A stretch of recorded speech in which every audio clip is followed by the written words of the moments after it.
So let us start with the exercise 1.4. What is the question? Without actually performing long division, state whether following rational number will be terminating or non-terminating repeating decimal expansion. हमें without division किए हुए बिना हमें ये determine करना है या हमें ये बताना है कि वेदर उसका डेसिमल एक्सपेंशन उस रैशनल नंबर का टर्मिनेटिंग होगा या फिर नॉन टर्मिनेटिंग रिपीटिंग होगा। और इसका प्रोसेस हमने अभी डिस्कस किया था कि वो क्या है, हमें डिनोमिनेटर के फैक्टर्स निकाल के देखने पड़ेंगे कि whether the factor contains only 2 और 5 या फिर बोथ 2, 5 या बोथ 2 and 5 होंगे फैक्टर्स ओनली, तो फिर वो टर्मिनेटिंग होगा, या उसके अलावा कोई फैक्टर्स होंगे तो फिर वो नॉन टर्मिनेटिंग और रिपीटिंग हो जाएगा। तो लेट अस स्टार्ट। इसमें हमें न्यूमरेटर पे ज़्यादा ध्यान नहीं देना है, हमें सिर्फ डिनोमिनेटर के फैक्टर्स निकालने हैं। तो निकाल लेते हैं। यहाँ पे यूनिट प्लेस में 5 दिख रहा है तो मैं 5 से स्टार्ट करता हूँ। 5 6 30, 2 10, 5 5 1 2 5 5 25 5 5 1। तो क्या दिख रहा है, द फैक्टर्स ऑफ 3 1 2 5 कितने हैं, कौन से फॉर्म में है, 1 2 3 4 5 5 to 5। तो इसमें हमें साफ साफ दिख रहा है क्या कि इस डिनोमिनेटर 3 1 2 5 के फैक्टर्स क्या है, सिर्फ 5 इज अ फैक्टर है, 5⁵ तो अभी हम आंसर कैसे लिखेंगे, यहाँ पे सिर्फ 5 है मतलब ये डेसिमल एक्सपेंशन टर्मिनेट कर जाएगा। लेकिन आंसर कैसे लिखेंगे, 3 1 2 5 के factors is of the form 2⁻m into 5⁻n। Hence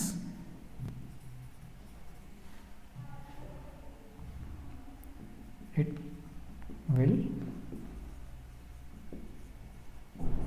terminate। अब हम इस नंबर का देखते हैं। यहाँ पे डिनोमिनेटर क्या है, 8, it is clearly factor of only 2, तो हम इसे क्या कह सकते हैं, 17/8 कैन बी रिटन एज 17/2⁻3। मतलब it is of this form 2⁻m into 5⁻n। इस फॉर्म में क्लियरली हमें दिख रहा है। तो हम क्या कहेंगे, since denominator is of the form 2⁻m into 5⁻n, therefore the decimal expansion of 17/8 will क्या होगा, it will टर्मिनेट, वो टर्मिनेट कर जाएगा क्योंकि यहाँ पे फैक्टर सिर्फ 2 मिला है। इस फॉर्म में क्यों कह रहे हैं हम, क्योंकि 5⁻n, अब 5 है नहीं यहाँ पे, मतलब क्या होगा, n की वैल्यू 0, 5⁻0 मतलब 1, तो इसी फॉर्म में वो एग्जिस्ट कर रहा है। अब थर्ड केस देखते हैं, 455, तो 455 के फैक्टर्स निकालते हैं। लेकिन मुझे 5 दिख रहा है यूनिट प्लेस पे, मैं 5 से स्टार्ट करता हूँ। 5 9 45, 5 1 5, तो 91। अब 91 5 2 3 5 में नहीं जाएगा, 7 में जाता है। 13 7 91 और 13 भी प्राइम नंबर है तो 1 तो अब यहाँ पे क्या दिख रहा है हमें, द फैक्टर्स ऑफ 455 क्या क्या है, 5 into 7 into 13। यहाँ पे अभी सिर्फ 5 या सिर्फ 2 या ओनली 5 और 2 फैक्टर्स नहीं है, यहाँ पे दूसरे भी फैक्टर्स मिले हैं, कौन से, 7 और 13। तो यहाँ पे क्या कहना पड़ेगा, since 64/4 455 is not of the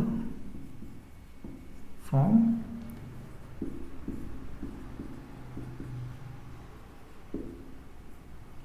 तो इसका फिर डेसिमल एक्सपेंशन क्या होगा, नॉन टर्मिनेटिंग, क्योंकि अब अगर 2 और 5 होंगे तो ही वो टर्मिनेटिंग होगा, इसलिए नॉन टर्मिनेटिंग होगा बट रिपीटिंग होगा।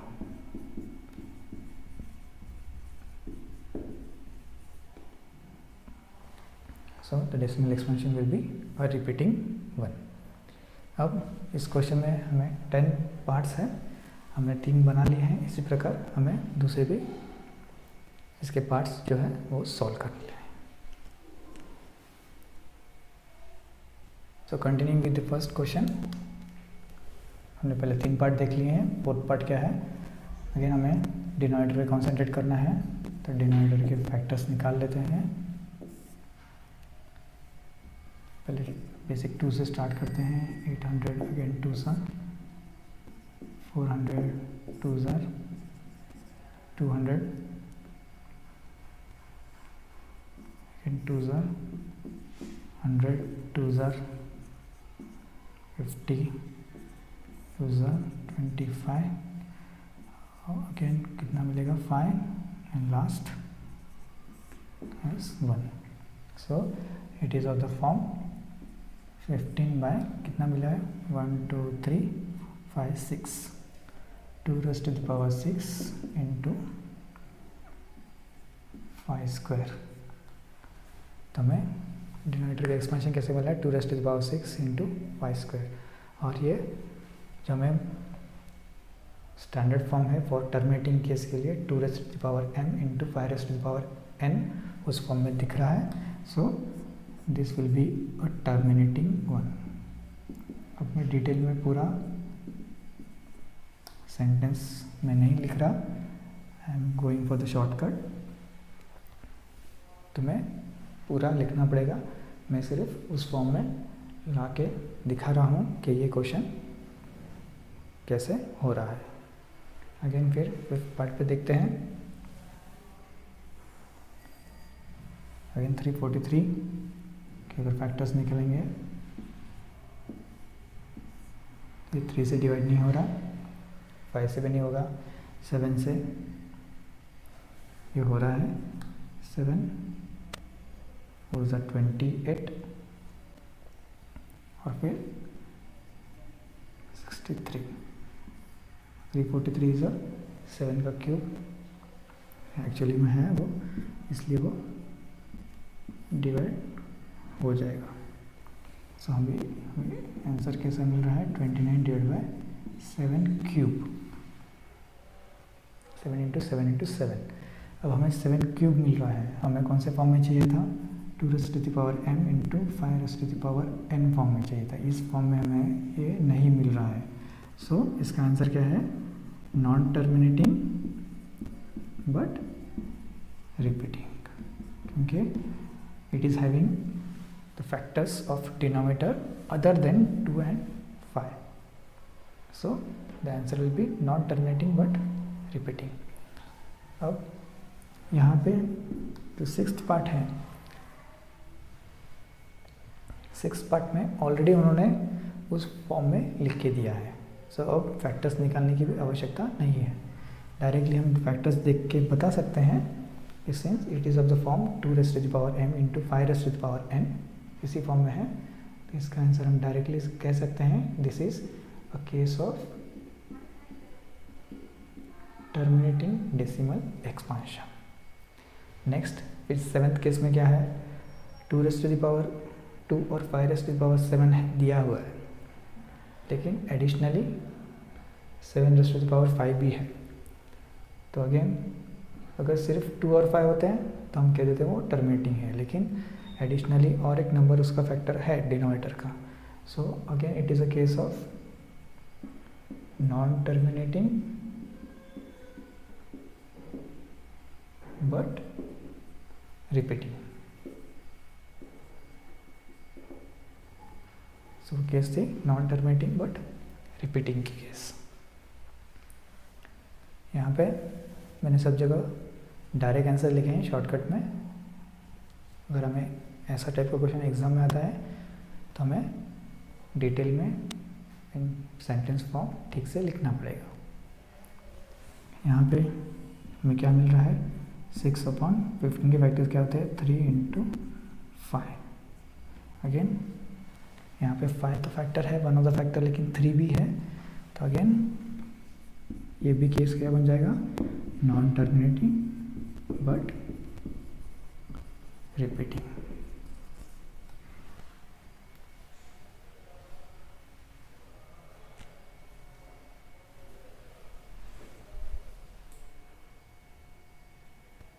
So the last 2 questions of question number 1, again इसे हम डायरेक्टली भी कर सकते हैं, इसे 35 और ये फैक्टर्स कितने बनेंगे, 5² × 2, पहले फिर ऐसे लिख लेते हैं 2 × 5², ये 5² 25 होता है, 25 2 × 50। Again it is of this standard form में है, तो हम कह सकते हैं कि it is of that form, इसलिए ये डेसिमल एक्सपेंशन टर्मिनेटिंग कर जाएगा। 210 के फैक्टर्स निकाल लेते हैं, कितने आएंगे, 2 × 105, फिर 7 से जाएगा, 15 7 से 105, फिर अगेन 5 से कर लेते हैं, 5 3 × 15 और 3 × हमने थोड़े ऊपर नीचे ले लिए हैं फैक्टर्स, ठीक से लिखेंगे तो क्या मिल रहा है, 2 × 3 × 5 × 7, 2 और 5 तो फैक्टर्स है, लेकिन साथ ही 3 और 7 भी फैक्टर्स है। So this is a case of non terminating but repeating.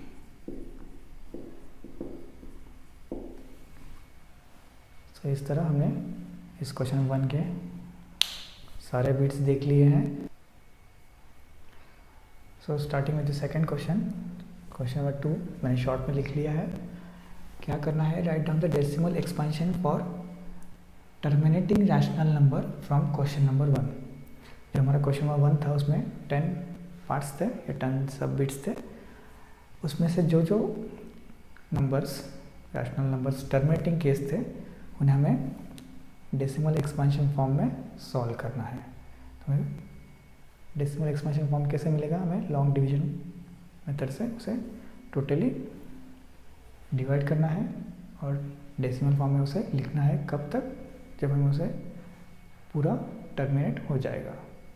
तो प्रीवियस क्वेश्चन में से जो फ्रैक्शंस टर्मिनेट कर गए थे वो मैंने लिख लिए हैं, उसमें से हम कुछ सैम्पल डेसिमल एक्सपेंशन में कर लेते हैं। तो let us take the first one.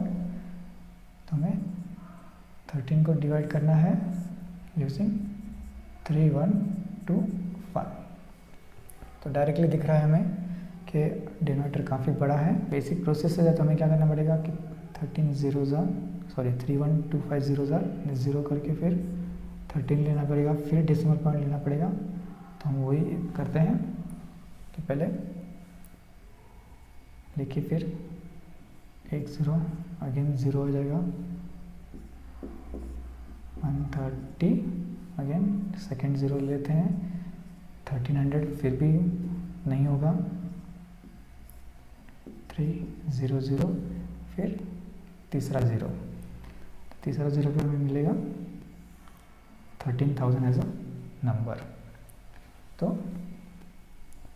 3 4 12 होता है, तो फिर वो करते हैं 4 5 20 0 2 4 2 8 10 0 1 5 4 3 12। तो हमें नंबर क्या मिल रहा है 0 0 5 500 मिल रहा है और एक 0 लेना पड़ेगा। अगेन 1 3 1 2 5 5 मिलेगा, यहाँ मिलेगा 7, यहाँ मिलेगा 8 1। अगेन एक 0 आएगा, कितना मिल रहा है 18 750। सो 6 3 से 18 होता है, तो फिर 6 टाइम्स लेके देखते हैं। 6 5 30, 0 3, 6 12, 3 15, 5 1 7, 6 3 18। तो ये आ गया है टर्मिनेटिंग एक्सपेंशन, और उसकी वैल्यू कितनी आई है, इक्वल टू 0.00416।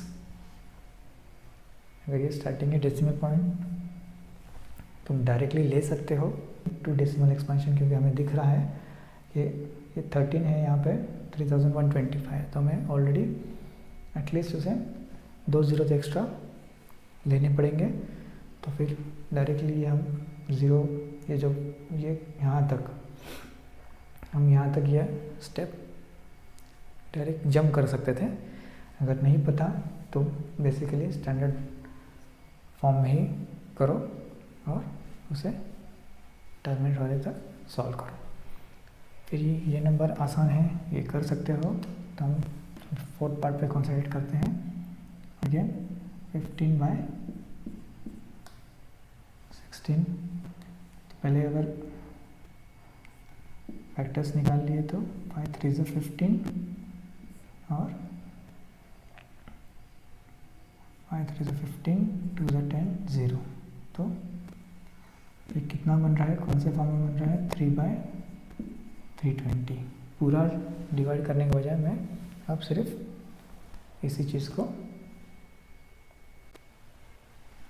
यूज़ करूँगा डिवाइड करने के लिए। सो 3/320। तो जो चीज़ मैंने यहाँ पे बताई थी, अब वही चीज़ यहाँ पे करते हैं।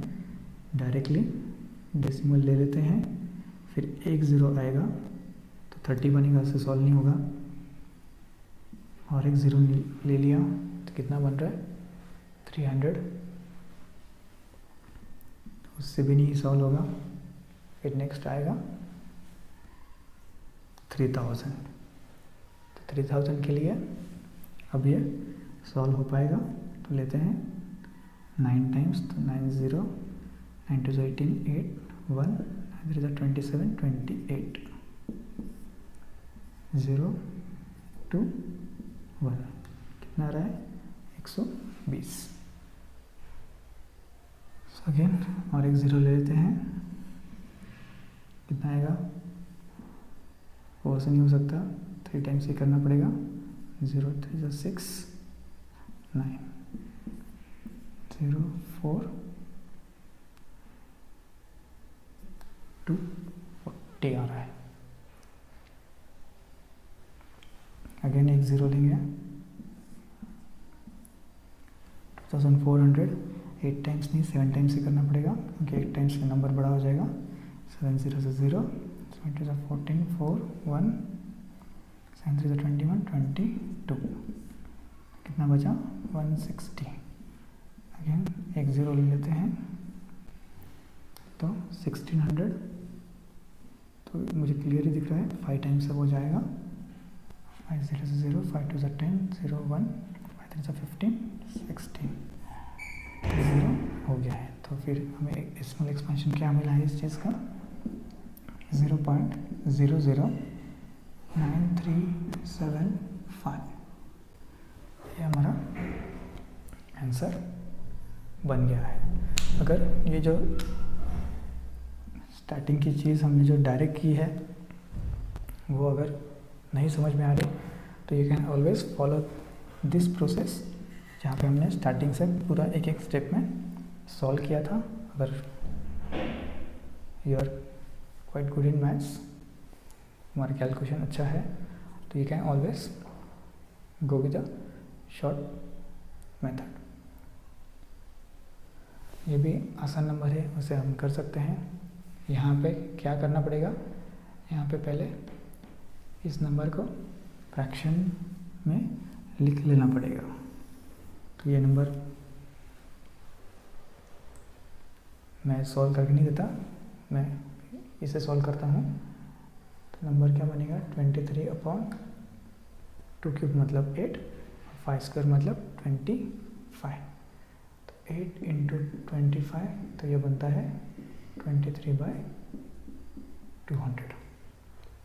करो फिर इसे 23 डिवाइड बाय 200 तो 0 से करेंगे। अगर हम वापस लॉन्ग प्रोसेस करते हैं तो 23 डेसिमल पॉइंट ले लो, 0 1 सा 200, दिस इज 30, अगेन और एक 0 आएगा 300, तो अगेन 1 सा देगा 200, कितना बचा 100, अगेन एक 0 मिलेगा, हाँ 5 सा 1000। सो द डेसिमल एक्सपेंशन कितना आ रहा है 0.115। सो इस तरह हमने डेसिमल एक्सपेंशन निकाल लिया है। कुछ क्वेश्चन बच गए हैं, जैसे कि ये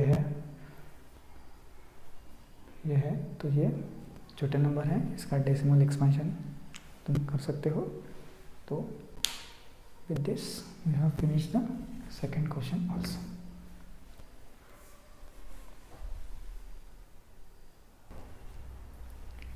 So discussing the last question of this exercise 1.4, question हमने शॉर्ट में लिखा है, decide whether the given numbers are rational और नॉट। हमें जो नंबर्स दिए हैं 3 डेसिमल एक्सपेंशन फॉर्म में दिए हैं हमें, तो हमें चेक करना है वेदर दे आर रैशनल और नॉट।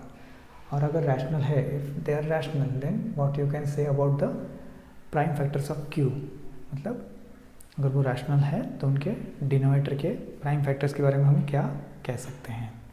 सो हम पहले पार्ट पे फोकस करते हैं, तो रैशनल है या नहीं है, उसकी जो चेकिंग है फॉर डेसिमल एक्सपेंशन वो क्या थी कि रैशनल नंबर अगर टर्मिनेट कर गया, उसका डेसिमल एक्सपेंशन अगर टर्मिनेट कर गया तो वो रैशनल है, और अगर टर्मिनेट नहीं कर रहा लेकिन रिपीटिंग है तब भी वो रैशनल है। तो अभी फर्स्ट केस में देखो, यहाँ पे क्या हो रहा है, the decimal expansion it is कौन से नेचर का है, it is of this form, it is of terminating. यहाँ पे वो टर्मिनेट कर गया है, और टर्मिनेटिंग डेसिमल एक्सपेंशन क्या होते हैं, दे आर रैशनल नंबर्स।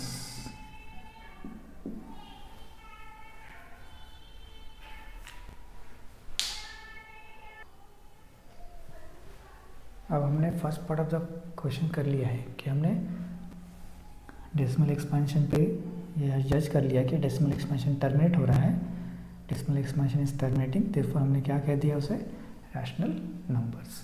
अब ये तो हमने जजमेंट कर ली थी क्योंकि हमने पहले ही देखा था कि रैशनल नंबर को डेसिमल एक्सपेंशन में कैसे जज करना है या चेक करना है। लेकिन अभी हमें क्या है, अगर रैशनल नंबर है, the second part of the question क्या है, if it is rational number then what you can say about the prime factors of q. Now terminating के लिए कंडीशन क्या थी कि जो क्यू माने जो डिनोमिनेटर है उसके प्राइम फैक्टर्स कौन से फॉर्म में होने चाहिए थे, 2 raised to the power m into 5 raised to the power n। इस फैक्टर में या इस फॉर्म में उसके फैक्टर्स होने चाहिए थे। तो अगर ये रैशनल है और टर्मिनेटिंग है then the q, the factors prime factors of q are of this form. इसमें 2 और 5 के अलावा और कोई भी अदर नंबर एज फैक्टर्स नहीं है।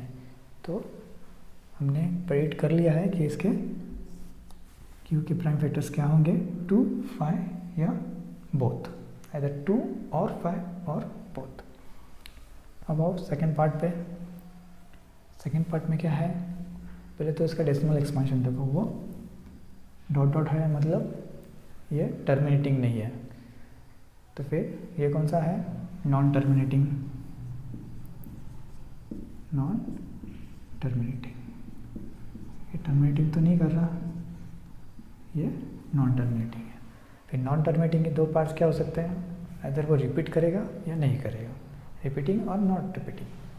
तो देखो यहाँ पे 120 है, फिर एक 0 बढ़ रहा है, 1200 हो रहा है, फिर एक 0 बढ़ रहा है, it is becoming 12,000, again 1 0 is increasing. So इसके डिजिट्स जो है वो रिपीटिंग फॉर्म में भी नहीं है, सो it is non terminating, non repeating nature का है। और जब नॉन टर्मिनेटिंग है और नॉन रिपीटिंग नेचर का है तो this number becomes irrational number.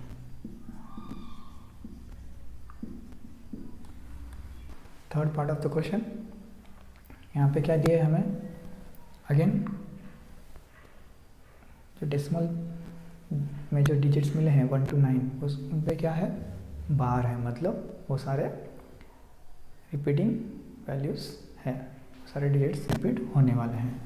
तो ये टर्मिनेटिव तो नहीं है क्योंकि ऊपर डेसिमल एक्सपेंशन में लाइन दी है जिसे हम कहते हैं बार, तो वो दिया है हमें, तो वो टर्मिनेटिंग नहीं है, इसलिए पहली चीज़ तो लिख लेते हैं, इट इज़ नॉन टर्मिनेटिंग। लेकिन अब नॉन टर्मिनेटिंग है तो क्या करना है, रिपीटिंग है या नहीं कैसे जज करना है। अब क्लियरली बाहर दिया है, मतलब वो सारे डिजिट्स वापस पे रिपीट हो रहे हैं उसी ऑर्डर में, तो it is a case of repeating. और ये अगर रिपीटिंग एक्सपेंशन है तो फिर ये क्या हो जाएगा, it will be a rational number. Again हम क्या कह सकते हैं, रैशनल नंबर है तो हमें फिर उसकी डिनोमिनेटर क्यू के बारे में कहना पड़ेगा कि क्यू के फैक्टर्स, प्राइम फैक्टर्स क्या होंगे। अब हमें ये पता है कि अगर क्यू के प्राइम फैक्टर्स 2m और 5n इस फॉर्म में होंगे तो वो रैशनल नंबर टर्मिनेटिंग फॉर्म में होता है। लेकिन ये रैशनल नंबर तो है, लेकिन it is of the form non terminating repeating. तो हमें क्या कहना पड़ेगा कि क्यू के factors are not in this form.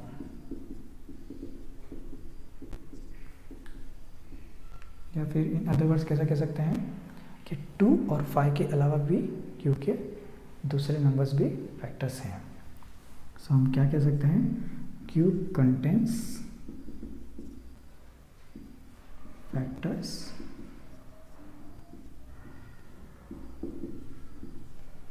Other than